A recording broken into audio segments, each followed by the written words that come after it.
Rebirth of university love episode 14। निहाल कुछ देर उसे सीने से लगाकर उससे दूर हो जाता है और उसके माथे को चूमते हुए उसके सर पर अपना हाथ फेरते हुए बोला, आई मिस यू। पता नहीं ये कितने दिन ऐसे कैसे चले गए, मुझे तुम्हारे साथ और रहना था और टाइम स्पेंड करने के लिए मुझे बिल्कुल अच्छा नहीं लग रहा है ऐसे जाना। तो निष्ठा उसे अपने आप से दूर करके उसके चेहरे को देखते हुए बोले, आप ये क्यों कह रहे हैं, हम सब तो वापस हॉस्टल जा रहे हैं। तो निहाल उसे देखते हुए बोला, हाँ पता है हम हॉस्टल जा रहे हैं, लेकिन मुझे अभी 2 दिन के लिए घर जाना है, कुछ इंपॉर्टेंट काम है, कुछ दिन में मैं आ जाऊंगा, तुम अपना ध्यान रखना। तो दुआ उसके हाथ को पकड़ते हुए बोली, आपका जाना जरूरी है, प्लीज आप मत जाइए। तो निहाल उसे देखते हुए उसके सर को सहलाते फिर बोला, फिक्र मत करो, मैं जल्दी जाऊंगा और जल्दी आ जाऊंगा, कुछ इंपॉर्टेंट काम है और कर से जाऊंगा, तुम फिक्र मत करो। तो दुआ फिर से परेशान हो जाती है, उससे याद आ जाता है कि कैसे निहाल का प्लेन क्रैश होते होते रहा था, उसे बहुत ज्यादा डर लग रहा था। ये सब सोचकर वो नहीं चाहती थी वह जाए, फिर से उदास हो गई थी। निहाल उसके उदास चेहरे को देखा है, उसे वह बिल्कुल भी पसंद नहीं था, बस उसे जरूरी नहीं होता तो वह बिल्कुल भी नहीं जाता। वो निष्ठा के सामान को लेकर नीचे ले आता है।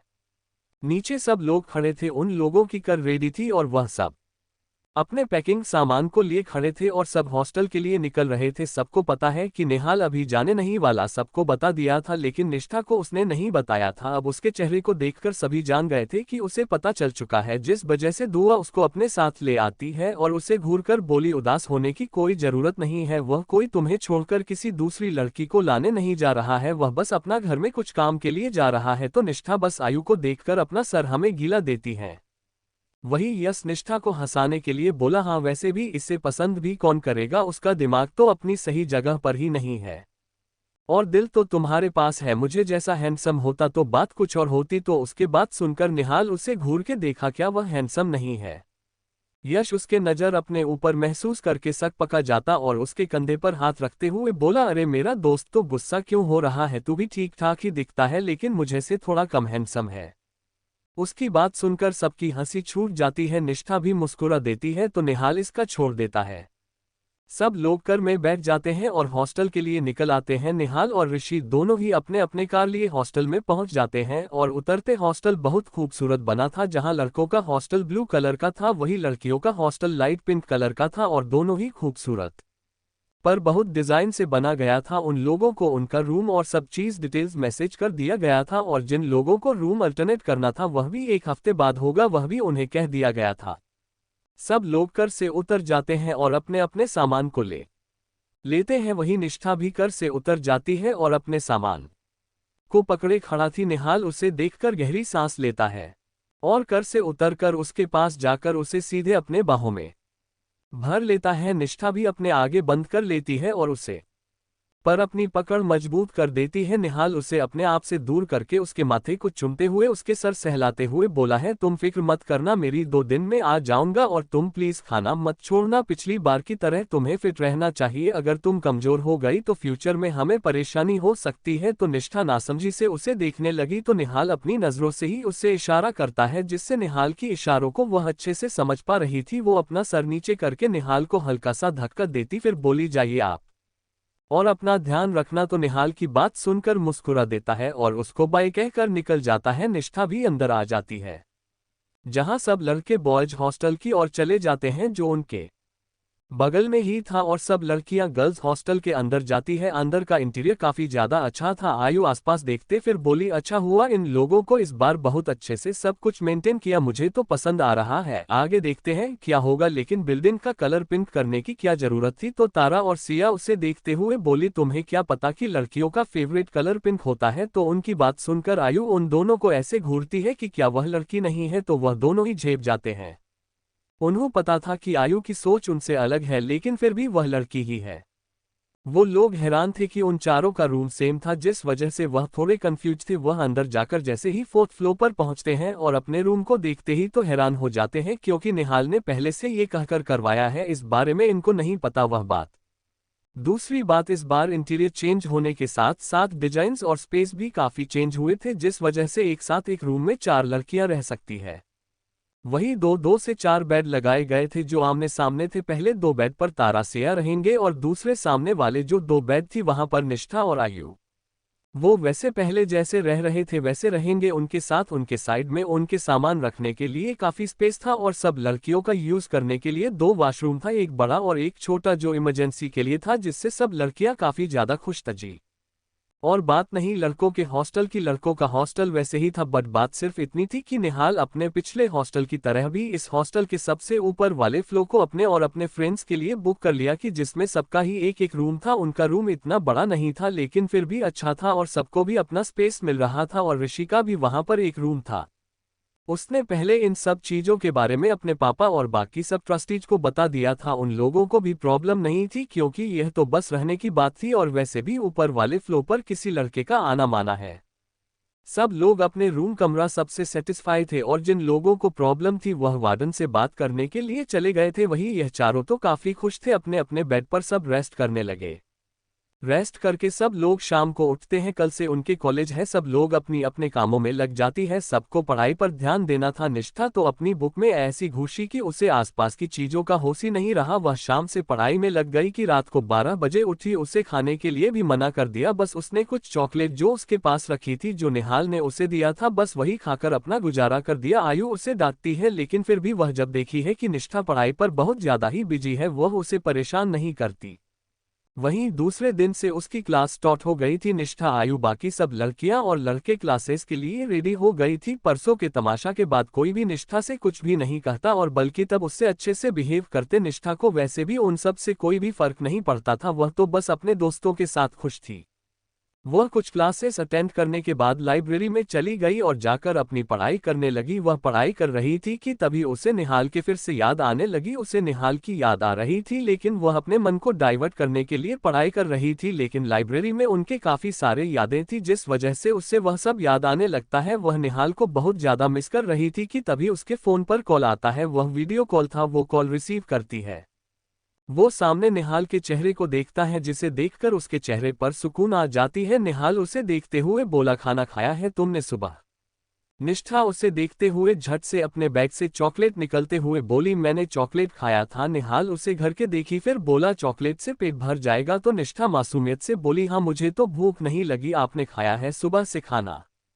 तो निहाल अपना सर हमें हिलाते हुए बोला, हाँ मैंने खाया ना खाया है, मैं तुम्हारी तरह नहीं हूं कि चॉकलेट खाकर अपने पेट भर लूं। तो निष्ठा कुछ नहीं कहती। निष्ठा कुछ देर उसे देखती रही थी। उसके ऐसे देखने से निहाल अपनी एक आई विंक करते हुए बोला, ऐसे मत देखो, नहीं तो मुझे फिर से तुमसे प्यार हो जाएगा।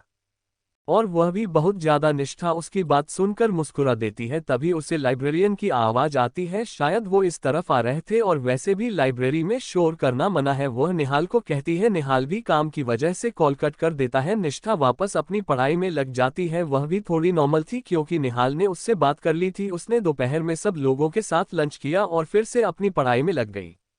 निष्ठा अपने कमरे में बैठकर पढ़ाई कर रही थी। आयुष, सिया, तारा तीनों ही सिया के बेड पर बैठ रही थी, और निष्ठा जो सामने बैठकर पढ़ाई कर रही है उसे घूर रही थी। तभी सिया निष्ठा को घूरते हुए, इस लड़की को पढ़ाई का बहुत बहुत चढ़ने लगा, इतने ज्यादा पढ़ाई क्यों कर रही है, क्या हम सबसे ज्यादा मार्क लेना चाहती है, कहकर वह तारा को देखने लगी। तारा उसके सर पर चपत मारते हुए बस ये निहाल को मिस कर रही है और ज्यादा उसकी याद ना आए इस वजह से पढ़ाई का सहारा ले रही है।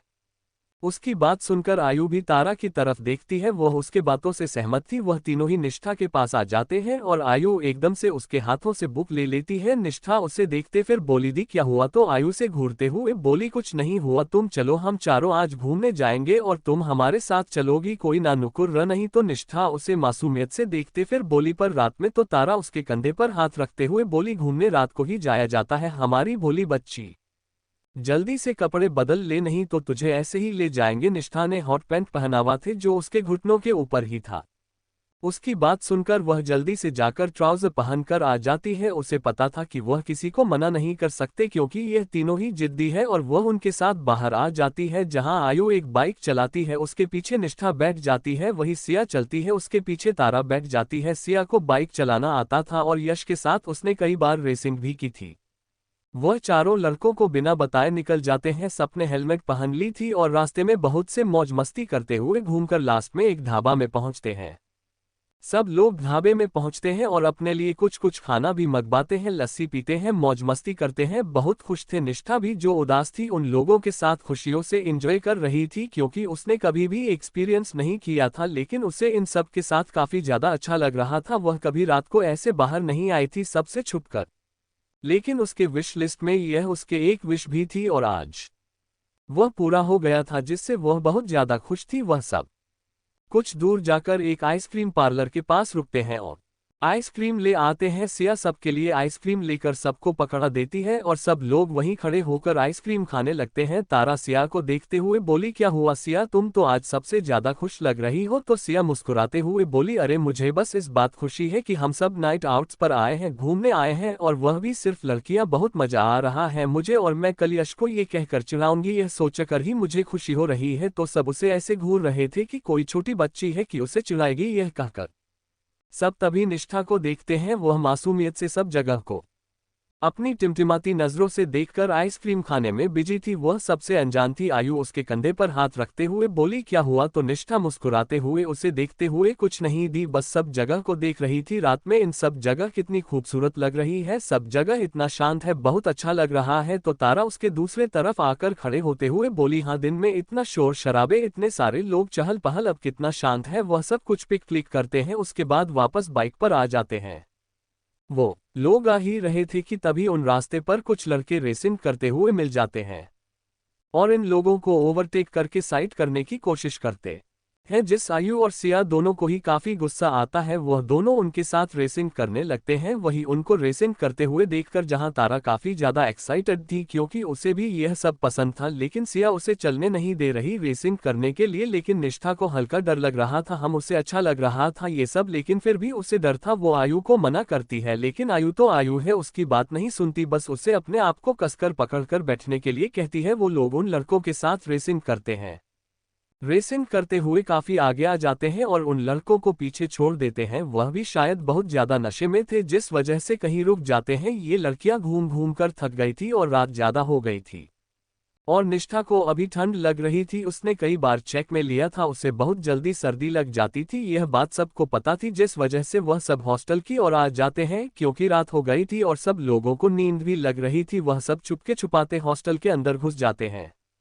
तभी देखते हैं कि उनकी वार्डन प्रिया जी जो चेयर पर सब लोगों का नजर रखती है और इस चेयर पर सो रही थी, उनका एक हाथ वही चेयर के साइड पर झूल रहा था और एक पैर भी वही। आयु बाकी सब लड़कियां अंदर चली जाती है। तभी आयु को पता नहीं क्या हुआ, उसे कुछ मस्ती सूझी, वह अपने कमरे में जाती है और एक बल्लून को अपने हाथों में लेती है। वही वह तीनों कंफ्यूजन थे, आयु क्या कर रही है। आओ फिर धीमे धीमे कदमों से उस वेडन के पास आती है और उसके कान के पास जल्दी से उससे बल्लून को फोड़ देता है। उसके फोटो ही वही प्रिया मैडम जो सोई हुई थी, वह हड़बड़ाते हुए चेयर से गिर जाती है और आयु दम दबाकर भाग जाती है।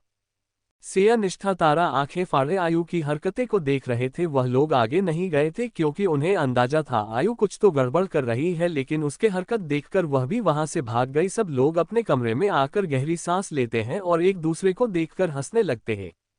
तारा आयु को देखते फिर बोली, हमें यह नहीं पता था कि तुम ये सब भी करती हो। तो आयु मुस्कुराते हुए, अरे तुम्हें पता नहीं मैंने क्या क्या किया है। अब हाँ, मस्ती थोड़ी कम हो गई थी, लेकिन फिर भी आज बहुत मजा आया। तो सब लोग भी एग्री करते हैं, उन लोगों को अच्छा लगता है। आज फिर सब एक एक करके फ्रेश हो जाते हैं और आकर सो जाते हैं। सुबह सब लोगों को उठने में लेट हो गया था, लेकिन सब लोग उठकर काफी फ्रेश थे और कल की बात से बहुत ज्यादा खुश भी थे।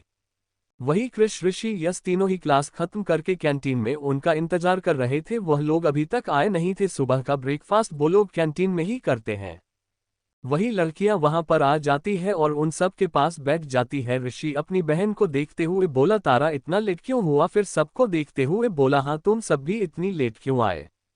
सब लड़कियों उन्हें देखती है। तभी सिया मुस्कुराते हुए एक साइड होते हुए बोली, पता है कल हम सब रात में घूमने गए थे और साथ ही साथ बहुत मस्ती किया, आइसक्रीम खाए, फोटो क्लिक किया, ढाबा पर खाना खाए, और आयु ने जो किया वो कहकर आयु ने जो भी वर्णन के साथ किया वह सब बता देती है, जिससे सब लड़के उन्हें आंखें फाड़ देख रहे थे। उन्हें जेलस फील हो रहा था, क्योंकि उन्हें अभी मस्ती करनी थी और वह इस वक्त निहाल को मिस कर रहे थे, क्योंकि निहाल ही तो था जो उन सब को लेकर कहीं घूमने जाता था, यह मस्ती करने के लिए कहता था। वही निहाल नहीं था और ये लड़कियों तो अकेली घूम कर आ गई। उसका चेहरा देखने लायक था। वह मुंह बनाते हुए बोला, तुम सब बहुत बुरे हो, काश निहाल यहाँ होता, वह मुझे घुमाने ले जाता।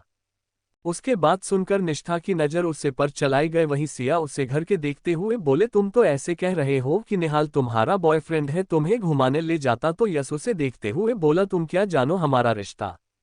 वही ऋषि आयु को एक तक देख रहा था, उसके चेहरे पर भी मुस्कान थी। वही आयु की नज़र उसे पर जाती, उसे आंखों से इशारा करता तो ऋषि से आंखों से ही अकेले मिलने के लिए कहता। आयु फिर अपना सर नीचे कर लेती, फिर कुछ बहाना बनाकर वहां से उठ जाती। उसके जाते ही ऋषि भी कुछ कहकर वहां से चला जाता। वह दोनों एक कॉरिडोर के पास आ जाते हैं।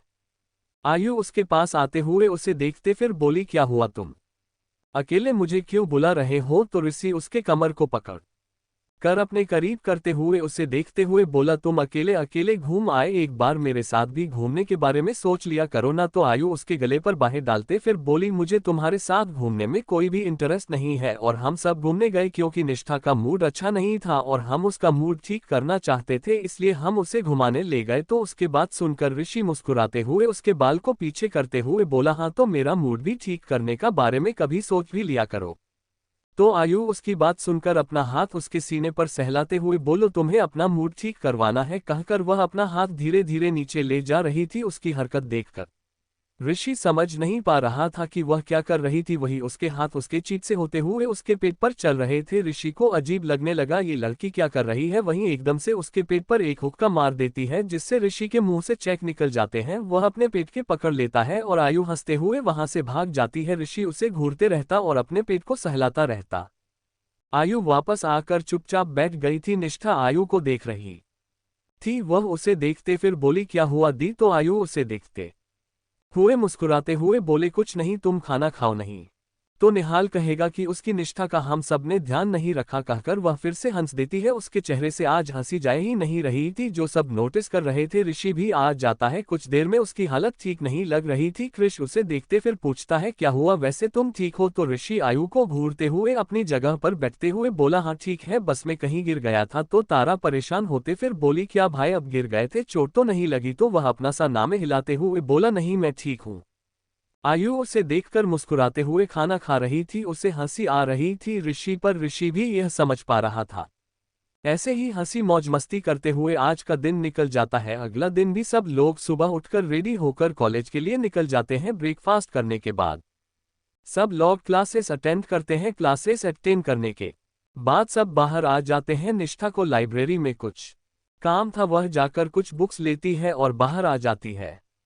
वह सबको ढूंढने लगते हैं। उससे वहीं ऋषि और आयु एक कोने में बैठकर बातें करते हुए मिल जाते हैं। निष्ठा को तो पहले अपनी आंखों पर यकीन नहीं होता कि सच में ये दोनों बात कर रहे हैं, क्योंकि उसने पहले नोटिस किया था ये दोनों एक दूसरे से बात नहीं करते, न ही एक दूसरे को देखते भी है। लेकिन वह दोनों नॉर्मल एक दूसरे से बैठकर बात कर रहे थे। उसके चेहरे पर उन दोनों को देखकर उसके चेहरे पर मुस्कान थी। उसे हमेशा सही लगता था कि आयु के दिल में हमेशा सही बहुत ज्यादा दर्द है, और ऋषि को उसके साथ देखकर उसे अच्छा फील हो रहा था कि आयु को कोई मिल गया अपने दर्द को बांटने के लिए।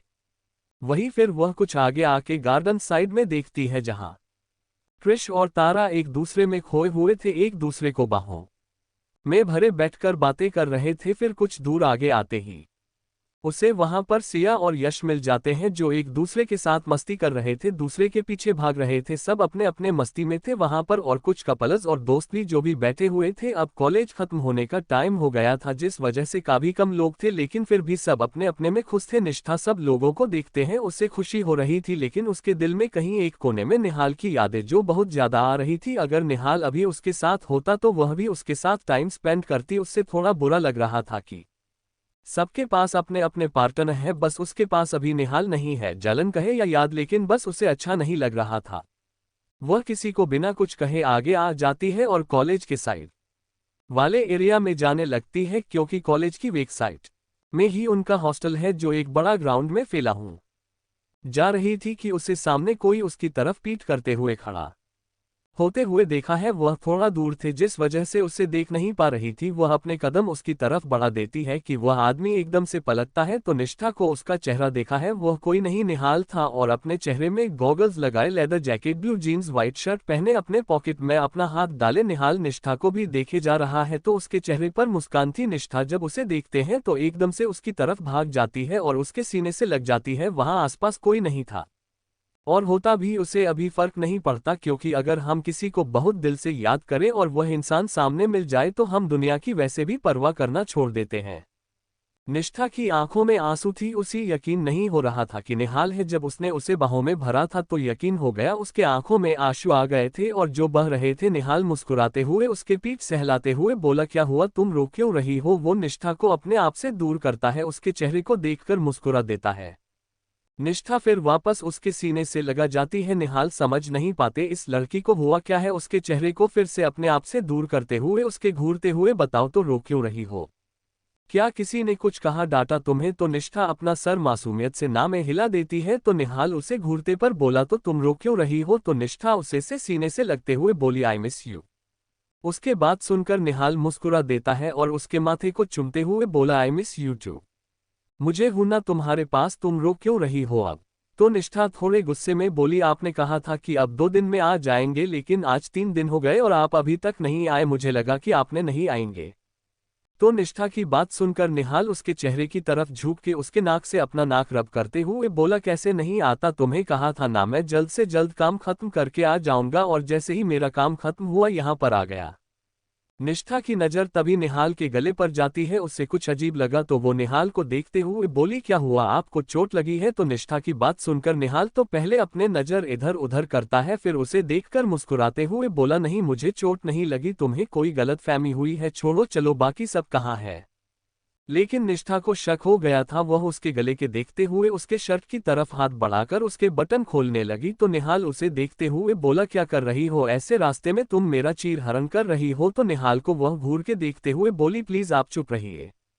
वह जैसे उसके शर्ट को निकालता है तो देखते हैं कि उसके गले से कंधे तक शायद कुछ हुआ है जिस पर बैंडेज लगा हुआ था। निष्ठा जब ये देखती है तो शॉक्ड हो जाती है, वह निहाल को देखते हुए बोली, ये क्या हुआ है, आपको चोट कैसे लगी? तो निहाल उसके हाथ को पकड़ते हुए उसकी गाल पर अपना हाथ रखते हुए बोला, कुछ नहीं हुआ, मैं ठीक हूँ, बस हल्की सी खरोचे है। निष्ठा उसे घूरते हुए अपना हाथ छुड़ाते हुए बोली, हल्की सी खरोच है, देखिए कितना बड़ा कितना ज्यादा बैंडेज लगा हुआ है, और आप कह रहे हैं कि हल्की सी खरोचे है। निहाल जब निष्ठा की बात सुनता है तो चुप हो जाता है, वह क्या कहे। तभी उनके दोस्त सब वहां आ जाते हैं, वह सब निष्ठा को ढूंढ कर आए थे क्योंकि निष्ठा उन्हें नहीं मिली और वो थोड़े परेशान हो गए थे। वह सबसे बाहर आते हैं, निहाल और निष्ठा को एक साथ देखते हैं तो मुस्कुराकर उनके पास आ जाते हैं, लेकिन उन्हें उससे जगह का माहौल कुछ ठीक नहीं लगता। तभी सबके नज़र निहाल के चोट पर जाती है, जिसे देखकर सब लोग परेशान हो जाते हैं। क्रिश उसके पास जाते हुए बोला, क्या हुआ कि चोट कैसे लगी, तेरा एक्सीडेंट हुआ था? निहाल उसे कुछ नहीं कहता। आयु भी फिक्र से उसके पास आते हुए बोला, क्या हुआ, कैसे हुआ ये? और निष्ठा बस अपनी आंखों में आंसू लिए निहाल को देख रही थी। निहाल कुछ नहीं कह रहा था और निहाल की खामोशी इंस्टा के बेचैनी को बढ़ा रही थी। वहीं आसपास सब उन लोगों को ही देख रहे थे, जिसे देखकर निहाल निष्ठा का हाथ पकड़ता है और सब लोगों को देखते हैं, फिर बोला, चलो हॉस्टल में चलते हैं, कहकर वो आगे बढ़ जाता है। उसके पीछे सब कंफ्यूज थे क्योंकि गर्ल्स हॉस्टल में वह लोग नहीं जा सकते और बॉयज हॉस्टल में लड़कियां नहीं आ सकती। लेकिन निहाल को इन सब से फर्क नहीं पड़ रहा था। वह निष्ठा का हाथ पकड़े उसे बॉयज हॉस्टल लिफ्ट से सीधे ऊपर वाले फ्लोर पर ले जाता है और वह सब लिफ्ट से सीधे ऊपर वाले फ्लोर पर चले जाते हैं। किसी ने उन्हें नहीं देखा था क्योंकि लिफ्ट सिर्फ इमरजेंसी या बस कुछ ही लोगों के लिए ही बना था और जिसे सिर्फ परमिशन लेकर उसे किया जा सकता है, उसका एक्सेस सब लोगों के पास नहीं था। लेकिन निहाल के पास सब कुछ था क्योंकि उसने ही यह सब करने के लिए कहा था। ऊपर टेरेस में सब लोग बैठ जाते हैं, निहाल बैठा था और सब उसे घूर रहे थे। निष्ठा भी उसे घूर रही थी और उससे काफी ज्यादा नाराज लग रही थी। वह उसे देखते हुए फिर सबको देखते हुए बोला, कल मेरा एक्सीडेंट हो गया था। सब लोग उसे घूरने लगे। आयु उसे देखते हुए बोला, पर कैसे? तो निहाल उसे देखते हुए नॉर्मली बोला, अरे कुछ नहीं, शायद किसी ने ब्रेक फेल कर दिया होगा जिस वजह से मेरा एक्सीडेंट हो गया और सब कुछ ठीक है, बस गले से कंधे तक ही हल्की सी चोट लगी है, नहीं तो मैं बिल्कुल परफेक्ट हूँ। तो सब उसे ऐसे घूर रहे हैं कि आप 2-4 झपेट उसे मारे। निष्ठा कुछ नहीं कहती, बस उसे देखती रहती। उसे अच्छा नहीं लग रहा था, गुस्से से पीछे पलट कर जाने लगी। उसे देखते हुए आयु भी उसके पीछे जाकर उसे रोकती है, लेकिन वो उसकी बात नहीं सुनती। निहाल जो खुद निष्ठा को रोकना चाहता है और वो जब देखा है कि निष्ठा नहीं रुकती तो फिर एकदम से चिल्ला देता है। निहाल की ऐसी दर्द भरी आवाज सुनकर निष्ठा जो जा रही तो उसके कदम एकदम से रुक जाता है और वह भागकर निहाल के पास आ जाती है और उसे देखकर परेशान होते फिर बोली, क्या हुआ, आप ठीक है ना, दर्द हो रहा है? उसकी आंखों में आंसू थी और वही सब लोग आंखें फाड़े निहाल के नाटक को देख रहे थे, क्योंकि निहाल को कोई भी दर्द नहीं हो रहा था और उसने बस ये नाटक किया था। वह सब उसे दिखाते और फिर सब लोग वहां से एक दूसरे को देखकर निकल जाते हैं, क्योंकि उन्हें पता था कि अब यहाँ पर उनका कोई भी काम नहीं है। वही निष्ठा समझ नहीं पा रही थी, वह सबको देखते हुए फिर निहाल को देखते हुए बोली, सब कहाँ जा रहे हैं, आपको दर्द हो रहा है? तो निहाल दूसरे हाथ से खींचकर अपनी कर में बैठा कर उसके कमर को थामते हुए फिर उसे देखते हुए बोला, मुझे दर्द नहीं हो रहा है, मैं बिल्कुल ठीक हूँ, बस हल्की ही चोट लगी है, तुम देखना चाहोगी? तो निष्ठा अपने आंखें बंद करते फिर बोली, नहीं, मुझे नहीं देखना। आपने मुझे बताया नहीं, और सच में आपको कहीं और चोट नहीं लगी? तो निहाल उसके गाल को रब करते हुए बोला, अपनी आंखें खोलो। तो निष्ठा मासूमियत से अपनी आंखें खोलती है, उसकी आंख बिल्कुल लाल हो गई थी, उसका चेहरा भी। निहाल उसके गाल को रब करते हुए बोला, मेरी जान, मैं बिल्कुल ठीक हूँ, तुम्हारे होते हुए भले मुझे कुछ हो सकता है। तो निष्ठा उससे बस घूरती रह जाती है लेकिन कुछ नहीं कहती। निहाल मुस्कुराते हुए उसके चेहरे को अपने करीब करता और उसके गाल पर किस करते हुए बोला, I miss you so much, मैंने तुम्हें बहुत ज्यादा मिस किया, तुमसे भी ज्यादा। निष्ठा कुछ नहीं कहता, बस उसके सीने पर अपना सर रख लेती। उसे बहुत ज्यादा डर लग रहा था, अभी सिर्फ ये सोचकर डर लग रहा था कि अगर निहाल को ज्यादा चोट लग जाती तो।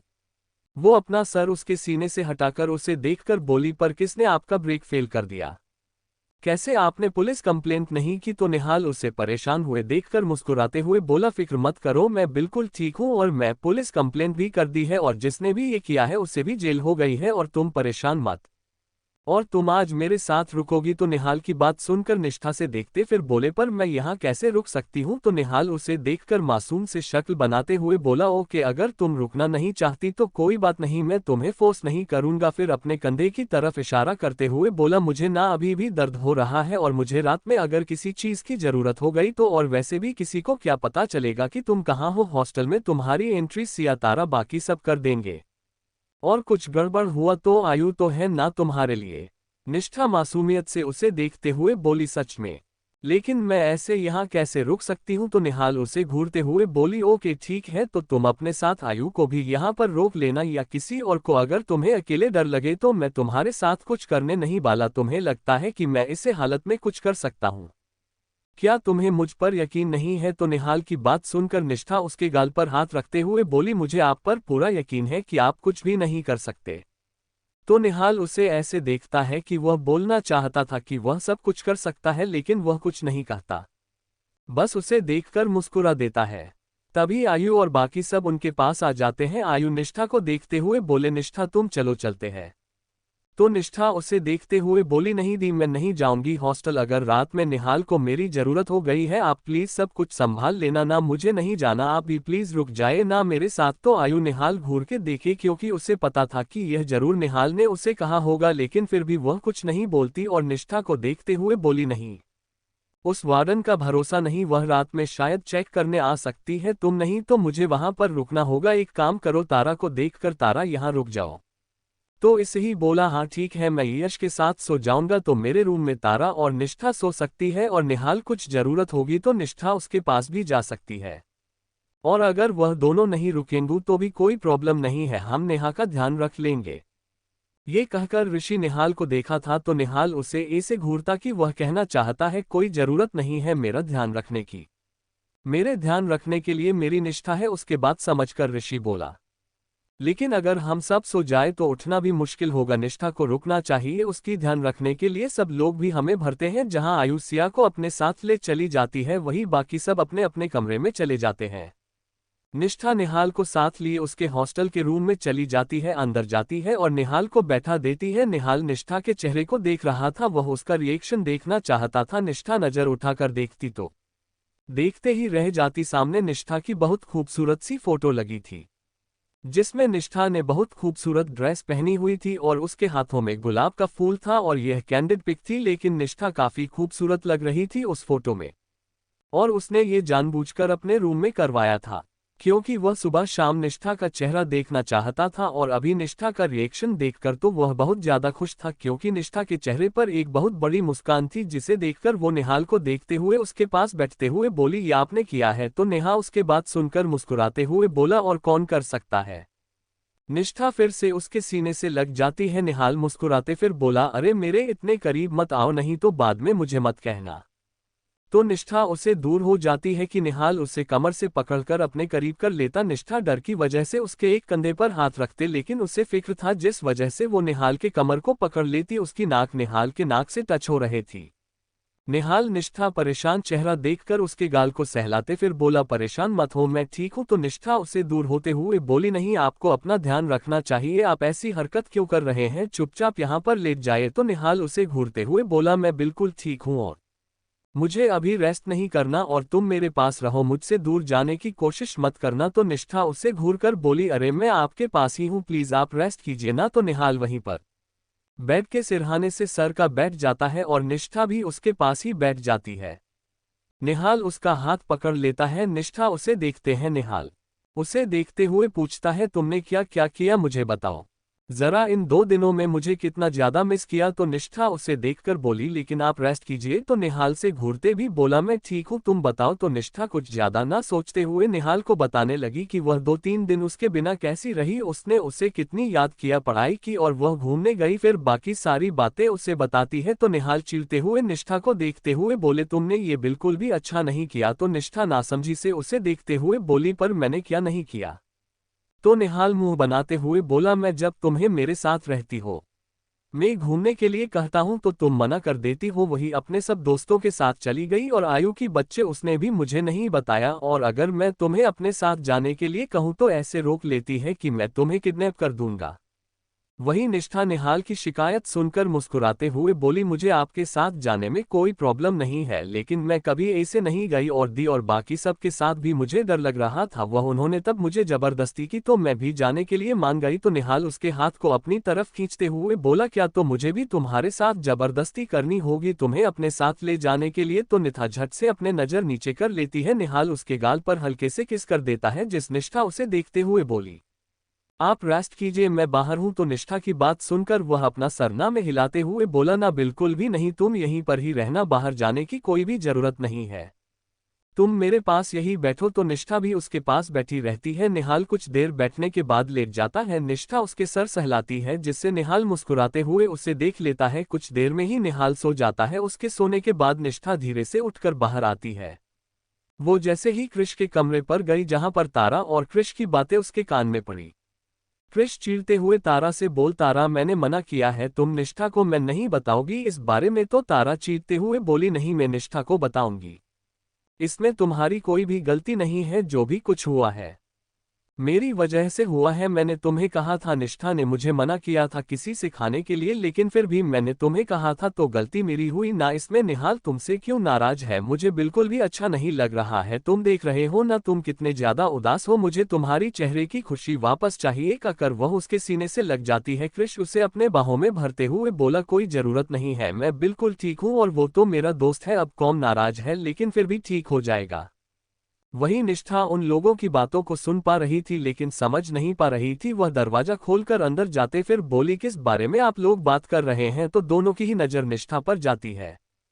कृष तारा एक दूसरे से अलग हो जाते हैं। निष्ठा उन दोनों के पास आकर उन्हें देखते हुए बोले, क्या हुआ, आप दोनों किस बारे में बात कर रहे थे। तो कृष बात को छुपाने की कोशिश करते हुए बोला, नहीं, बस हम तो ऐसे ही बात कर रहे थे, पता है ना तुम्हें तारा की कितनी शिकायत है कि मैं उससे नहीं मिल पाता। कहकर वह कहता है कि निष्ठा उसे सीरियसली देखते हुए बोली, भाई मैंने सुना है आप मेरे निहाल के बारे में कुछ बात कर रहे थे, कौन से बात, प्लीज मुझे बताइए। तारा जब निष्ठा के बात सुनती है तो वह कृष को देखते हुए बोली, कृष उसने सुन लिया है तो उसे छुपाने की कोई जरूरत नहीं है। कहकर वो निष्ठा का हाथ पकड़ लेती है और निष्ठा को बेड पर बैठे हुए उससे बोलता है कि निहाल को सब कुछ पता है, मोना ने जो जो भी उससे कहा और कैसे बिहेव किया और सब कुछ, और साथ ही साथ उसे दिन क्या क्या हुआ वह सब भी तारा उसे कह देती है। वो जैसे ये सब सुन तो उसके आंखों में आंसू आ गए थे।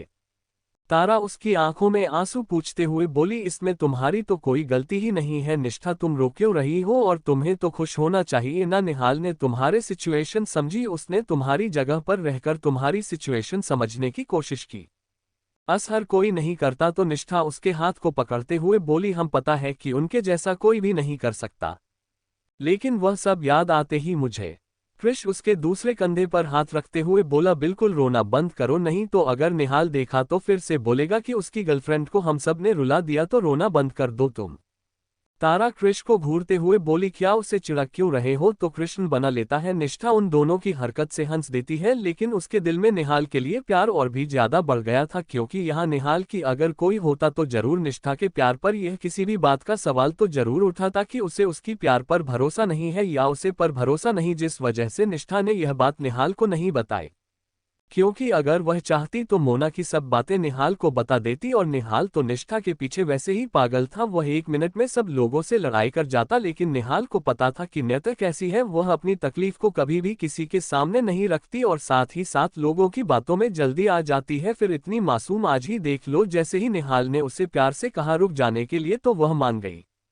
वही निष्ठा उसे रूम में ही थी कि तभी वहां पर ऋषि और यश आ जाते हैं। वह दोनों जब देखते हैं कि निष्ठा रो रही है, वह भी परेशान होते हुए उसके पास आ जाते हैं।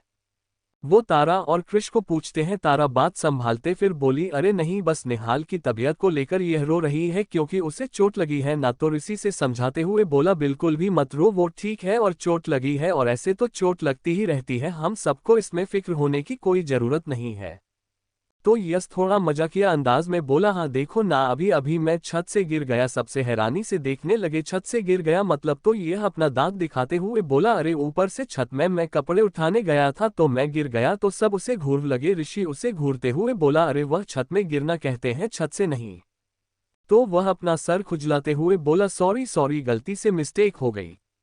और सब लोगों को देखते हुए बोला, ओके वह सब बातें जाने दो, चलो हम पिज्ज़ा ऑर्डर करते हैं और आज पिज्ज़ा पार्टी करते हैं।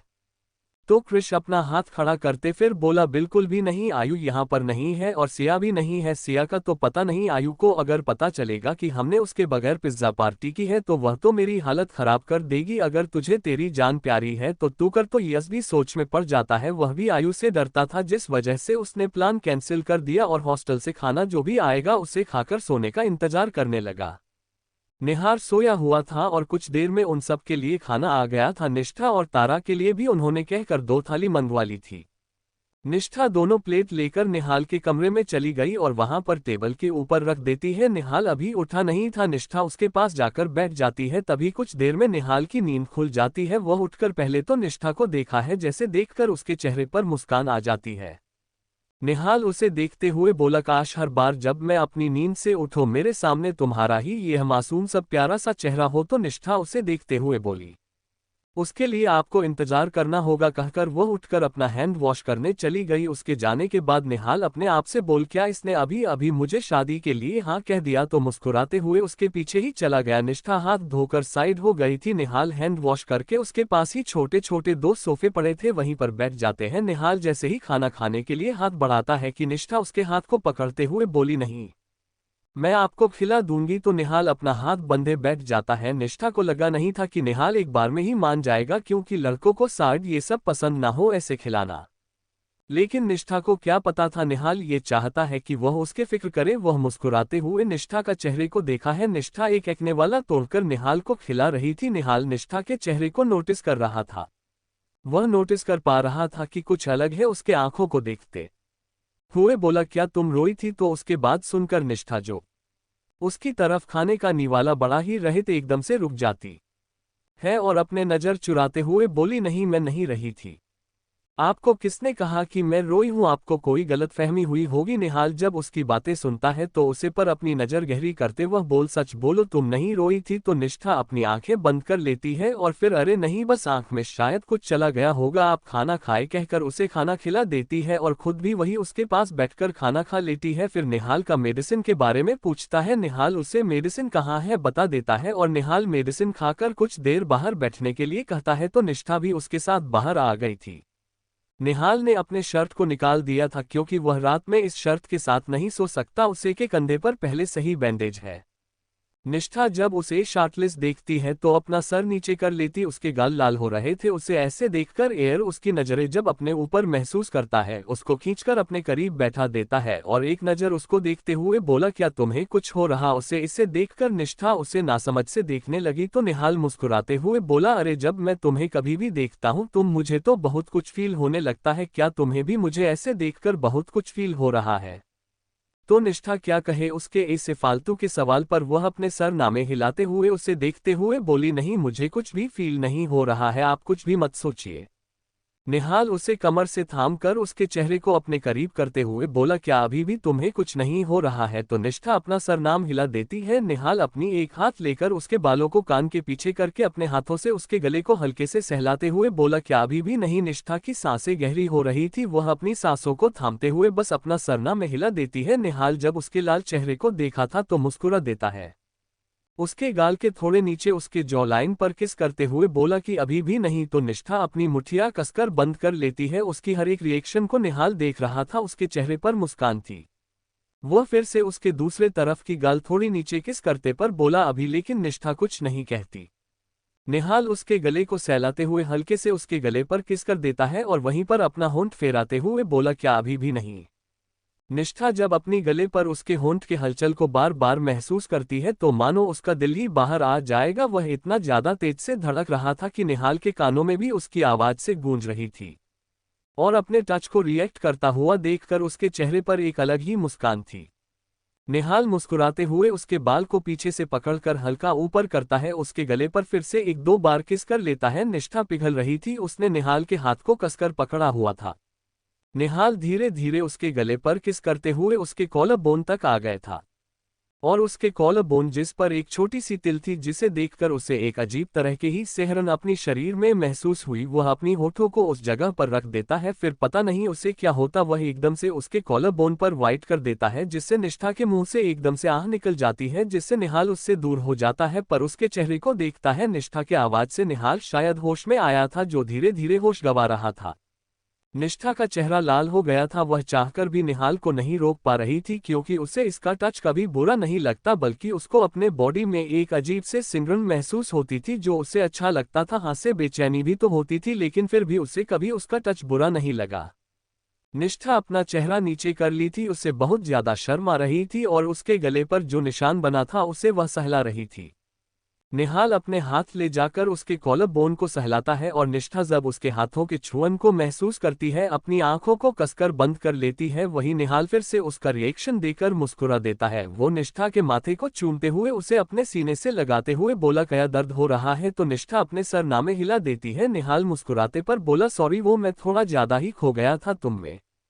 निष्ठा कुछ नहीं रहती, उससे दूर हो जाती है और एकदम से उसके चेहरे को पकड़ उसके गाल पर हल्के से किस कर देती है और उठकर वहां से जाते हुए बोली, आप जाकर कमरे में रेस्ट कर लो, आपके सोने के बाद ही मैं आपके कमरे में जाऊंगी। तो निहाल चिल्लाते हुए बोला, क्या तुम्हें भी मुझ पर भरोसा नहीं है? तुम मेरे जागते हुए भी वहां पर आ सकती हो। तो निष्ठा मुस्कुराते हुए ऋषि के कमरे में चली जाती है, जहां पर तारा उसका इंतजार कर रही थी। तारा वहां पर मुंह बनाकर बैठी हुई थी कि तभी दरवाजा खुलता है। निष्ठा अंदर आती है, तारा के चेहरे को देखकर निष्ठा उसके पास आते फिर बोले, क्या हुआ, तुम परेशान क्यों लग रही हो? तो तारा चिढ़ते फिर बोले, कुछ नहीं, बस मिलना था, तुम तो मिला ही अपने निहाल से, मुझे तो कोई मिलने भी नहीं देता। ये कहते हुए उसकी नज़र निष्ठा के चेहरे पर जाती है, जो हद से ज्यादा लाल लग रहा था। उसके गाल को सहलाते फिर बोली, क्या तुम ठीक हो ना? तुम शर्मा रही हो या कुछ प्रॉब्लम है? तो निष्ठा उसे क्या कहे, वह अपना सर नीचे कर लेती है कि तभी तारा की नज़र उसके कॉलर बोन पड़ती है, जहां पर लाल लाल निशान था, क्योंकि निष्ठा की बॉडी काफी ज्यादा सॉफ्ट थी और हल्के से छूने पर भी उसे दाग लग जाता था।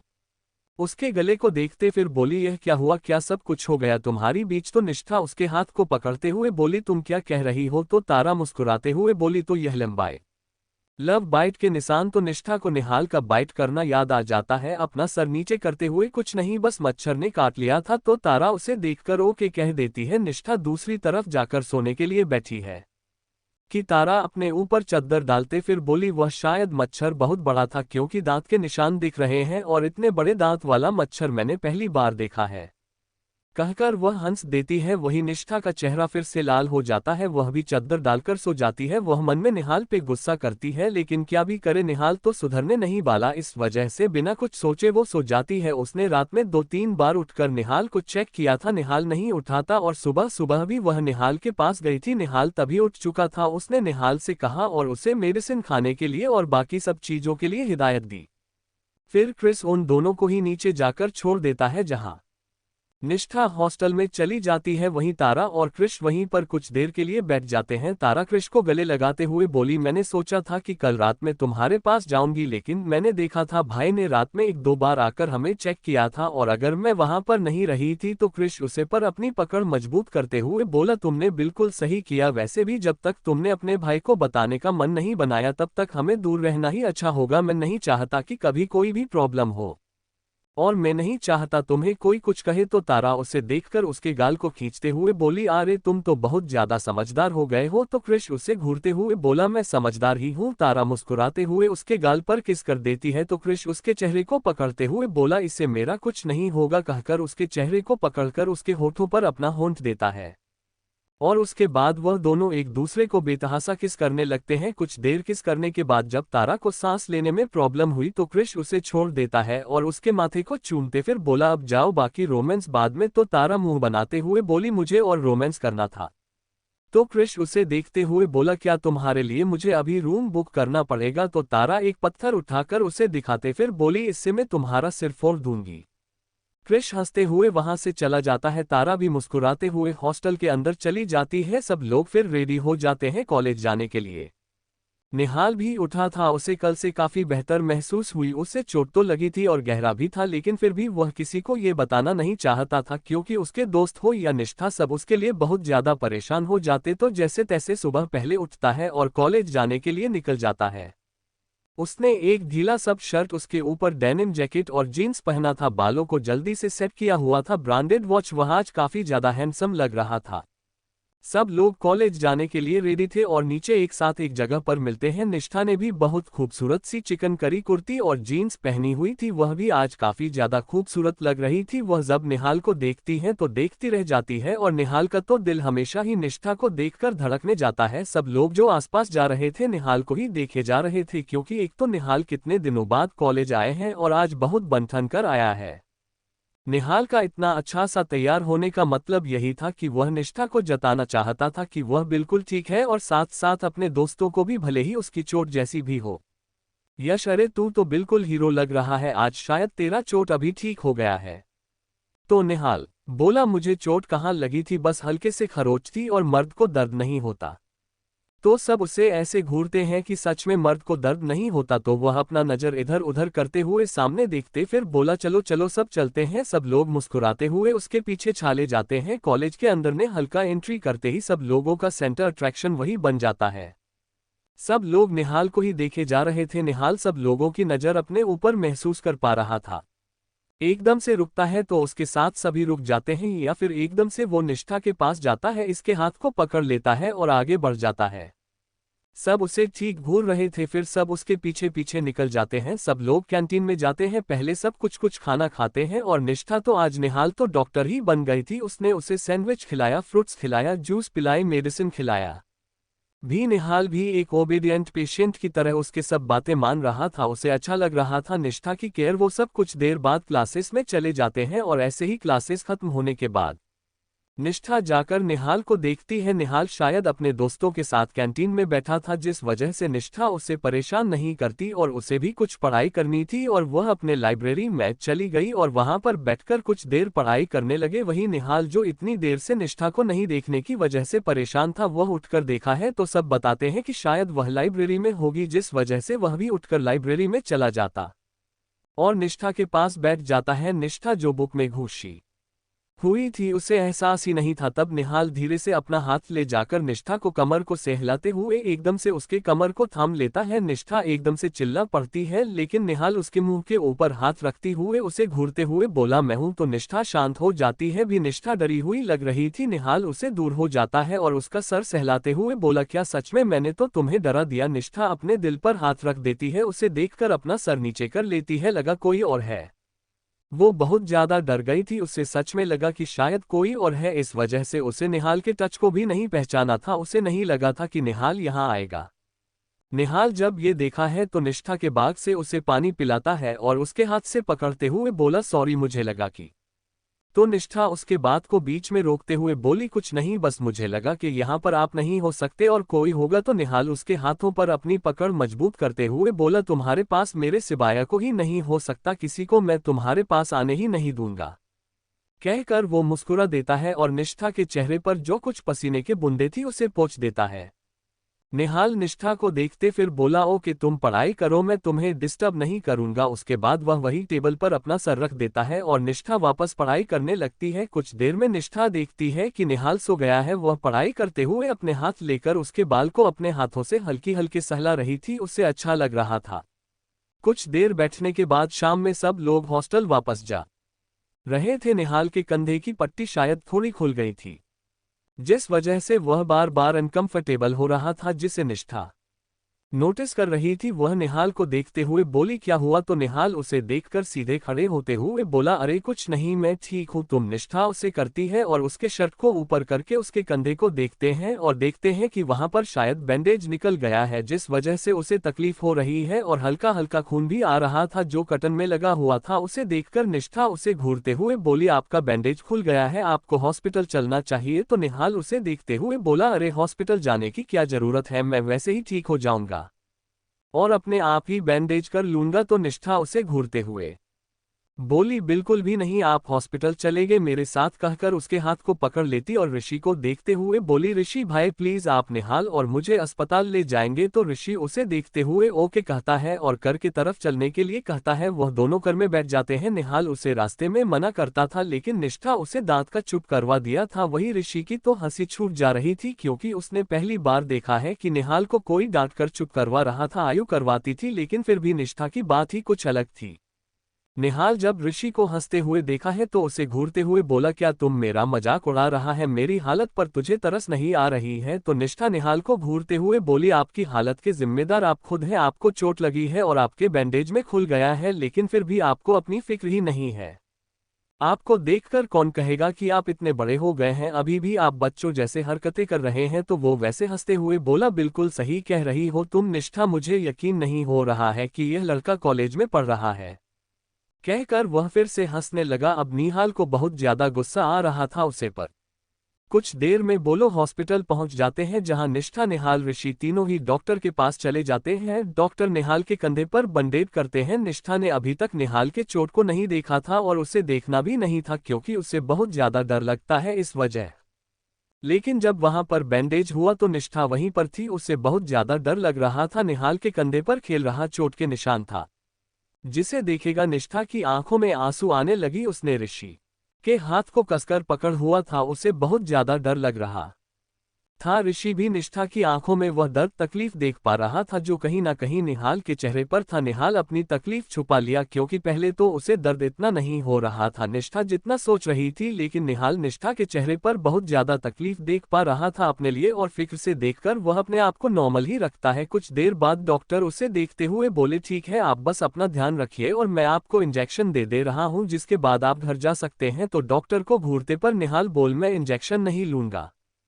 तो निष्ठा निहाल को देखते हुए अपने आंसू को पूछते हुए बोली, क्यों आप इंजेक्शन क्यों नहीं लेंगे? तो निहाल उसके हाथ को पकड़कर अपने पास खड़ा करते हुए उसके आंसू को पोंछते हुए बोला, पहले तुम रोना बंद करो और मुझे इंजेक्शन नहीं लेना, फिर तुम उसमें भी रोने लग जाओगी। तो निष्ठा अपने आंसू को अच्छे से पोंछते हुए बोली, नहीं मैं बिल्कुल भी नहीं रहूंगी, आपको इंजेक्शन लेना होगा। तो ऋषि निहाल के चेहरे को नोटिस कर पा रहा था। वह मुस्कुराते हुए उसे देखते हुए बोला, क्या तुझे अभी भी इंजेक्शन से डर लगता है? तो निहाल घूरते हुए ऋषि को देखा है और अपने आप सही बोला, क्या जरूरत थी इसे अपने मुंह खोलने की? जब भी मुंह खोलना है तो कुछ ना कुछ उल्टा पुल्टा ही बोलता है। निष्ठा तो आंखें फाड़ने निहाल को देख रही थी। वह उसे देखते हुए बड़ी, क्या सच में आपको इंजेक्शन से डर लगता है? तो निहाल उसे घूरते हुए बोला, क्या तुम्हें नहीं लगता है? तो निष्ठा अपने सर हमें करते हुए बोली, हाँ मुझे तो लगता है, लेकिन आपको भी लगता है? उसके चेहरे पर हल्के से मुस्कान थी जिसे निहाल चीरते हुए बोला, तुम मुझे चढ़ाओ मत, मुझे इंजेक्शन बस पसंद नहीं है। तो निष्ठा उसे देखते हुए बोले, हाँ तो इसका मतलब यह है ना आपको वह अच्छा नहीं लगता? निष्ठा जो इतनी बातें नहीं करती थी, आज उसे क्या हो गया? वह कुछ निहाल को डांटने में और उसको बस सब कुछ बताने में आज लग गई थी। निहाल जीरा हुआ था। डॉक्टर इंजेक्शन रेडी करते हुए, आपको इंजेक्शन लगाना ही पड़ेगा कहकर उसके हाथों के पास ले आते हैं, जिससे निहाल डरकर निष्ठा के हाथ को पकड़ लेता है। उसे इंजेक्शन से डर लगता था।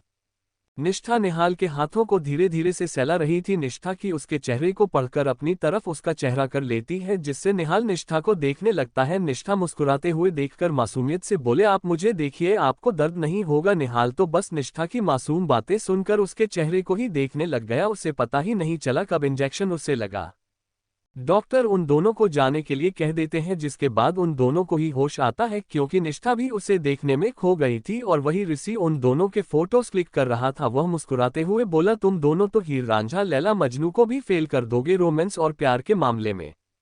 वह दोनों ही झेप जाते हैं। फिर निहाल अपने शर्ट पहन लेता है और वह सब हॉस्टल के लिए निकल जाते हैं और कुछ देर में हॉस्टल पहुंच जाते हैं। निष्ठा निहाल को अच्छे से संभाल कर जाने के लिए कहता है। ऋषि निष्ठा को देखते हुए बोला, मैडम अगर आपकी इजाजत हो तो मैं आपके इकलौते बॉयफ्रेंड को अपने गोद में उठाकर ले जाऊं, नहीं तो मुझे लगता है कि आप ही उसे ले जाएंगे। तो ऋषि की बातें सुनकर निष्ठा को पता नहीं क्या हुआ। आपको ऋषि के थोड़े करीब जाकर उसके कान में हल्की आवाज में बोली, नहीं ऋषि भाई, आपने आयु दी को उठाकर ले जाना, वह सबसे ज्यादा हल्की है और आपको शायद अच्छा भी लगेगा। तो जब ऋषि यह सुनता है तो उसे खांसी ही आ जाती है।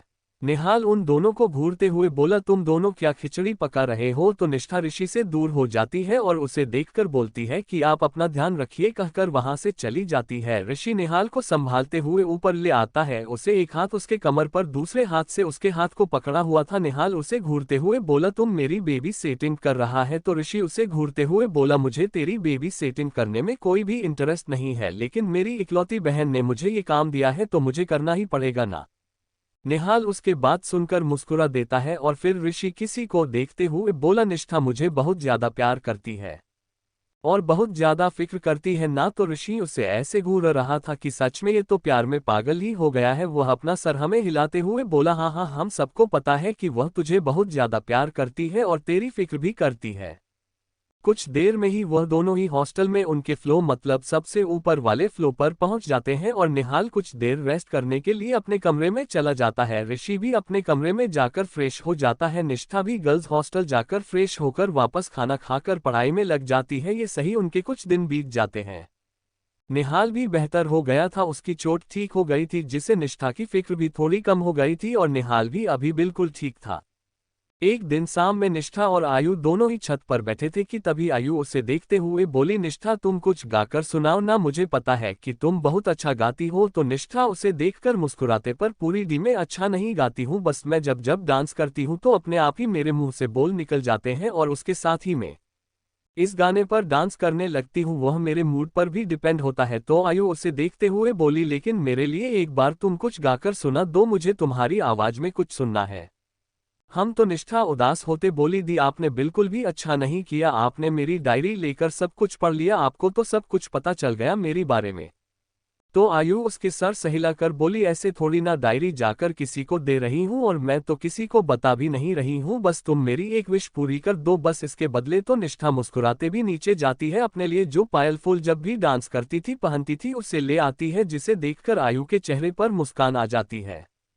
निष्ठा छत पर जाकर बीचों बीच खड़ी हो जाती हो और पायल पहनकर आंखों में पट्टी बांधकर वह जैसे ही डांस करने शुरू करती है, उसके साथ ही उसके सुर भरी आवाज उसे छत पर गूंज जाती है। आयु मुस्कुराते हुए उसके डांस के वीडियो भी करती है और साथ ही साथ खुद भी पूरी तरीके से एंजॉय करती है। निष्ठा के डांस खत्म होने के बाद आयु क्लैपिंग करते हुए बोली, wow Nishtha my girl, you are rock. Nishtha Ayu को देखते हुए बोली, आपके कहने पर मैंने दी डांस किया, लेकिन आपने वीडियो बना लिया, आप किसी को नहीं देना। तो आयु उसके हाथ पकड़कर वहीं नीचे उसके साथ ही छत पर बैठते हुए बोली, अरे पागल क्या हुआ, मैंने बताया ना मैं किसी को नहीं बताऊंगी, ना ही किसी को दिखाऊंगी, तो क्यों फिक्र कर रही है। फिर निष्ठा अपनी पैरों से पायल उतार आयु के पैरों में पायल पहनने लगी कि आयु अपने पैर पीछे कर लेती है। निष्ठा उसके पैर को पकड़ते हुए बोली थी, पहनो। तो आयु एकदम से उसके हाथ को रोक देती है और अपने पैरों से पायल उतारते हुए, बुरी नहीं, मुझे ये पसंद नहीं है। उसके आवाज थोड़ी सख्त हो गई थी। निष्ठा उसे देखते हुए बोली, एक बार तो पहन लो ना, आप पर अच्छा लगेगा। तो निष्ठा की बात सुनकर आयु खड़ी होती थी, बोली, नहीं मुझे नहीं पहनना, मैंने मना किया है ना, चलो नीचे चलते हैं, कहकर उसके हाथ को पकड़ लेती है। निष्ठा को वह कहने ही नहीं कुछ दे रही थी, वह दोनों नीचे आ रही थी कि तभी उन्हें सीढ़ियों के पास एक लड़की मिलती है। वो लड़की मुस्कुराते हुए खिलखिलाकर हंसते हुए फोन पर बात करते हुए ऊपर की ओर जा रही थी। उन दोनों की नजर उसे पर जाती है, फिर वह दोनों उसे इग्नोर कर देती है। आयु कमरे के पास आकर निष्ठा के हाथ को छोड़ देती है और खुद बाथरूम के अंदर चली जाती है। निष्ठा को आयु का बिहेवियर काफी ज्यादा अलग लगता, लेकिन फिर कुछ देर में वो नॉर्मल हो जाती है। उसे हमेशा से ही लगता था कि आयु की जिंदगी में कुछ ना कुछ तो है जो उसे नहीं पता था, लेकिन आयु जब उसे बताना ही नहीं चाहते तो वह भी इस बारे में ज्यादा कभी भी नहीं सोचती थी। वह अपने कमरे में ही बैठी थी कि तभी उसे निहाल का कॉल आता है। निहाल उसे कॉलेज के बाहर मिलने के लिए कह रहा था। निष्ठा पहले तो उसे मना करती है, लेकिन निहाल के कहने पर वह आ जाती है। उसने एक लॉन्ग फ्रॉक पहना हुआ था और बालों का जुड़ा बना है हुआ था, इस वजह से ही वह आना नहीं चाहती थी। वह बाहर आ जाती है। निहाल उसे कहीं हॉस्टल के बाहर वार्डन से बात करते हुए मिल जाता है। निष्ठा समझ नहीं पाती कि निहाल उनसे क्या बात कर रहा है। वह उन दोनों के पास चली जाती है तो वह वार्डन प्रिया जी निष्ठा को देखती हुई बोले, अरे बेटा, तुमने बताया नहीं कि तुम्हें हॉस्पिटल जाना है कुछ चेकअप करने के लिए। अगर निहाल मुझे नहीं बताया होता तो मैं तो तुम्हें जाने ही नहीं देता ऐसे सो अकेले। तो निष्ठा निहाल को घूर कर देखती है। उसने झूठ बोला है। निहाल एकदम से निष्ठा का हाथ को पकड़ते हुए बोला, अरे आप फिक्र मत कीजिए, मैं इसे लेकर अच्छे से डॉक्टर से दिखवा लूंगा और फिर आकर यहीं पर छोड़ दूंगा। तो वह मुस्कुराते हुए बोली, अब तो मैं क्या कह सकती हूँ, आपकी ही है वह, आप उसे ले जा सकती है। तो उसके बाद सुनकर निष्ठा अपनी आंखें बड़ी बड़ी करके प्रिया आंटी को देखते हैं। उनका कहने का मतलब क्या था। निहाल मुस्कुराते हुए उसे लेकर आगे आ जाता है। वहीं कुछ दूर नहीं निहाल की बाइक खड़ी थी। निहाल निष्ठा को बैठने के लिए कहता है। निष्ठा कैसे बैठी वह समझ नहीं पा रही थी। जब निहाल ये देखा है तो अपनी बाइक को वहीं छोड़ देता है और निष्ठा का हाथ पकड़ते हुए बोला, चलो हम लोग आज पैदल ही घूमते हैं। निहाल का ये गेस्ट निष्ठा को काफी ज्यादा पसंद आया क्योंकि उसने निष्ठा का कम्फर्टेस का ध्यान रखा। वो उसके हाथ को पकड़ लेती है। वह दोनों ही रास्ते के साइड में चलने लगे थे। निहाल उसे देखते हुए बोला, क्या हुआ, तुम उदास लग रही हो। तो निष्ठा उसे देखते हैं, उदास नहीं हूँ, बस मुझे आज ना आयुधि का बिहेवियर कुछ अजीब लगा। तो निहाल उसके बात सुनकर उसे पूछता है कि क्या हुआ। तो निष्ठा से बता देती है कि आयु ने उसे गाना सुनने के लिए कहती डांस, उसके बाद पायल पहना ना। निहाल जब उसकी बातें सुनता है तो उसके चेहरे पर एक सीरियसनेस आ जाती है। वो निष्ठा के हाथ को कसकर पकड़ते हुए उसे देखते हुए बोला, तुम इस बारे में मत सोचो। तो निष्ठा उसे देखते हुए बोली, क्या आपको पता है कि क्या हुआ था आयुधि के साथ की पता है तो बताए ना, मुझे जानना है, प्लीज बताइए क्या हुआ था उनके साथ। तो निहाल उसे देखते फिर बोला, तुम्हारा कहने का मतलब क्या है, कुछ भी नहीं हुआ है उसके साथ। वो निहाल को सीरियस देखकर निष्ठा उसके हाथों पर अपने दूसरे हाथ रख देती है। उसे निहाल के इस थोड़े गुस्से वाले लिए बिहेवियर से थोड़ा डर लगता है। वह फिर भी हिम्मत से उसे देखते हुए बोली, मैं यह नहीं कह रही हूं कि उनके साथ कुछ हुआ है, बस। फिर निष्ठा अपनी बात को बीच में रोकते हुए बोली, कुछ नहीं, आप गुस्सा मत कीजिए। निहाल उसे देखा है। निष्ठा हल्की डरी हुई लग रही थी। जब निहाल ये देखा है तो वही साइड पर बेंच पर उसे बैठा देता है और खुद भी उसके पास बैठ जाता है। वो उसके चेहरे की ओर अपने हाथ ले जा रहा था कि निष्ठा कसकर अपनी आंखें बंद कर लेती है। निहाल जब ये देखा है तो उसे अपने आप पर गुस्सा आता है। उसे पता है कि निष्ठा उससे डरती है। निष्ठा को पता है कि निहाल जब गुस्से में होता है तो किसी की बात नहीं सुनता और निष्ठा को उसके गुस्से से ही डर है बहुत ज्यादा।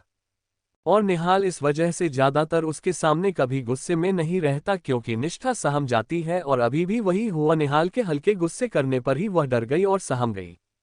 वो अपना हाथों की मुठ्ठियां बना लेता है, फिर अपने आप को नॉर्मल करते हुए निष्ठा के गाल खोल के से सहलाते हुए बोला, अपनी आंखें खोलो। तो निष्ठा अपने आंखें खोलती है। उसकी आंखों में डर था जिसे देखकर निहाल को बहुत ज्यादा बुरा लगता है। वह उसके माथे को चूमते हुए बोला, तुम डर क्यों रही हो, क्या तुम्हें लगा कि मैं तुम पर हाथ उठाऊंगा। तो निष्ठा उसके बात सुनकर अपना सरनामे हिलाते हुए बोली, नहीं, लेकिन बस मुझे डर लगा थोड़ा सा।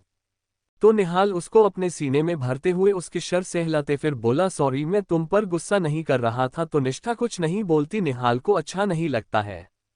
तभी वहीं पर से गुलाब का फूल एक बच्चा बेच रहा था। निहाल जब ये देखता है तो निष्ठा को अपने आप से दूर करता है और उसे बच्चे को पैसे देकर उसके हाथों से सब गुलाब का फूल ले लेता है। निष्ठा उसे देखकर समझ नहीं पाती। निहाल उसके सामने घुटनों के बल बैठ जाता है और वह सब गुलाब के फूलों को निष्ठा के तरफ बढ़ते हुए एक हाथ अपने कान पर रखते हुए बोला, सॉरी, मुझे माफ कर दो, I love you so much. उसने बहुत ही प्यारा सा चेहरा बनाकर कहा। जिस निष्ठा के चेहरे पर मुस्कान आ जाती है वह उसके हाथों से वह गुलाब के फूल को ले लेती है और उसे फूल को ही देखने लगती है क्योंकि वह फूलों को बहुत अच्छे से सजाया गया था और वह बहुत ज्यादा खूबसूरत लग रहा था और खिले खिले भी हैं। निहाल जब देखा है कि निष्ठा उसे छोड़कर फूलों को देख रही है, वह जाकर निष्ठा के पास बैठ जाता है, उसके हाथों से वह फूल छीन लेता है तो निष्ठा उसे देखने लगती है। निहाल उसे फूल को अपने पास रखते फिर बोला, तुम ऐसे क्यों देख रही हो, तुम्हारे पास इतना हैंडसम बॉयफ्रेंड है तुम्हारा, लेकिन तुम तो फूलों में खोई हुई हो, जरा हम पर भी नजर डालो। तो निष्ठा कुछ नहीं कहती। निहाल उसके चेहरे को देख लेता है, फिर उसके हाथों में सब वापस फूल दे देता है।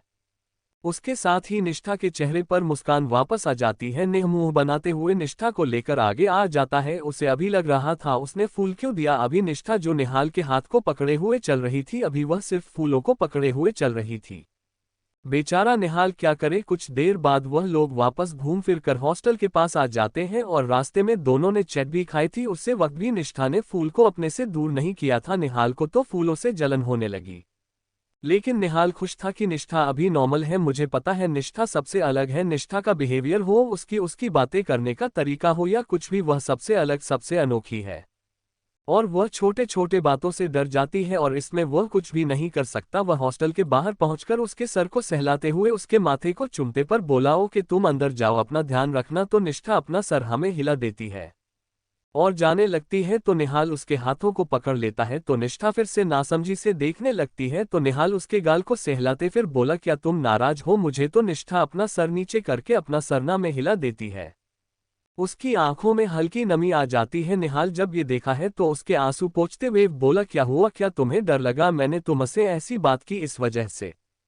फिर उसे देखते फिर बोला, सॉरी, तुम अगर कहोगी तो मैं उठक बैठक करने के लिए भी तैयार हूं, लेकिन तुम नाराज मत होना। तभी उन दोनों को आयु की आवाज आती है, क्या हुआ, कौन किससे नाराज है, कहकर उन दोनों के पास आ जाती है। वह निहाल को घूरती है, फिर निष्ठा को, जिसकी आंखों में हल्की नमी थी, वह निष्ठा को देखकर उसे पूछती है कि क्या हुआ। निष्ठा तो कुछ भी नहीं बताती। फिर वह नहीं हम घूरते हुए बोला, तूने इसे रुलाया, तेरे पास कोई काम नहीं है तो हर वक्त से रुलाता ही रहता है, अगर तुझे यही करना है तो मैं तुझसे मिलने नहीं दूंगा, बिल्कुल भी, कह दे रहा हूं। तो निहाल उसे घूरते फिर बोला, अरे मैं इससे झगड़ा नहीं कर रहा हूं और मैं इस डाटा भी नहीं, और ये तो बस वह क्या कहे कि उसने उसकी वजह से निष्ठा को वह कहा था जिस वजह वो डर गई है, वह कुछ नहीं कहता है और निष्ठा के सर को सहलाते फिर बोला, अंदर जाओ और आराम करो। फिर आयु को घूरते हुए, इसे रोने नहीं देना। तो आयु निहाल को घूरते हुए उसके पेट पर एक मुक्का मारते हुए बोली, वैसे भी मैं उसे रोने नहीं देती, तेरे जैसे नहीं हूं, कहकर वो निष्ठा के पास आ जाती है। वह निष्ठा के गुलाब के फूलों में से एक फूल लेते हुए उसके पत्तों को तोड़ते हुए बोली, क्या हुआ, इसने तुम्हें क्या कहा। तो निष्ठा आयु के चेहरे को देखते हैं फिर अपना सरनामे हिलाते ही बोली, कुछ नहीं। आयु उसे घूरते हुए बोली, मत बताओ आखिर में हूं मैं कौन तुम्हारी। तो निष्ठा उसके हाथ को पकड़ते हुए बोली, अरे आप मेरी दीदी हो, कुछ भी नहीं हुआ सच में, और चलो अंदर चलो, मुझे आपसे बहुत सारी बातें करनी है। फिर वह अंदर चले जाते हैं। तारा और सिया भी वहां थे, वह लोग सब मिलकर एक साथ बातें करने लगते हैं। कुछ देर बातें करने के बाद रात हो जाती है। खाना खाकर सब लोग रेस्ट करने लगते हैं। अगले दिन निष्ठा आयु बाकी सब कॉलेज में क्लासेस अटेंड कर रहे थे। वही उसके बाद आयु निष्ठा से पूछने आई थी कुछ, वह पूछने के लिए जैसे ही उसके क्लास में आती है कि तभी वह देखी है कि एक लड़की जो आयु के ही क्लास में थी, जिस लड़की को उसने कल सीडीओ पर ही देखा था, वह रोती हुई बाहर जा रही है। जैसे देखकर वह समझ नहीं पाई, वह अंदर आती है। निष्ठा भी शायद उसे लड़की को देख रही थी। वह दोनों एक दूसरे को देखते हैं। तभी आयु निष्ठा को देखते हुए बोली, अरे ये तुम्हारी क्लासमेट है ना जो कल हमें छत के रास्ते पर मिली थी। तो निष्ठा अपना सर हमें हिलाते हुए बोली, हाँ इसका नाम रूपा है, मैं इसे नहीं जानती, लेकिन उसने एक दो बार मुझसे बात की है। तो आयु उसे देखते हुए बोली, हाँ लड़की तो अच्छी है, लेकिन क्या हुआ, कुछ प्रॉब्लम हुआ है क्या। क्लास में वह रो रही थी। तो निष्ठा अपना सरनामे हिलाते हुए बोली, नहीं कुछ नहीं हुआ, उसे कॉल आया और फिर वह रोते हुए बाहर चली गई। तो आयु उसके कंधे पर हाथ रखते वह बोली, ठीक है कोई बात नहीं, तेरी तबीयत अभी ठीक है ना, कल तुझे उल्टी हो रही थी। तो निष्ठा उसे मासूमियत से देखते हुए बोली, पर दी आपको कैसे पता। तो आयु उसके कान को पकड़कर मरोड़ते हुए बोली, तुझे क्या लगा, मुझे नहीं पता, कल तो लेट से सोई थी और तो बार बार उठ रही थी, मुझे तभी शक हो गया था कि तेरी तबीयत ठीक नहीं है, और तेरी उल्टियां की आवाज से भी आ रही थी, हमें नींद में थी जिस वजह से मैं नहीं जा पाए, लेकिन फिर भी अंदाजा तो मुझे था। निष्ठा उसे देखकर रोने जैसा शक्ल बनाते हुए बोली, पर आप ये बात नेह को नहीं बताना ना, परेशान हो जाएंगे। तो उसके बात सुनकर आयु चिढ़ती हुई बोली, तू तो उससे पहले इतना ज्यादा रिस्पेक्ट देना बंद कर, और उसके बाद मैं उससे कुछ भी नहीं बताने वाला, अगर उसे पता करना है तो वह खुद ही पता कर लेगा, लेकिन तू चल मेरे साथ, पहले कुछ खा ले फिर मेडिसिन भी खा लेना, कहकर उसे अपने साथ कैंटीन में ले जाती है। Thank you for listening. मुझे उम्मीद है आपको यह स्टोरी पसंद आई होगी। अगर आपको पसंद आई है तो प्लीज़ लाइक और कमेंट करना ना भूलें और मोर स्टोरीज के लिए सब्सक्राइब करें। मिलते हैं नेक्स्ट वीडियो में।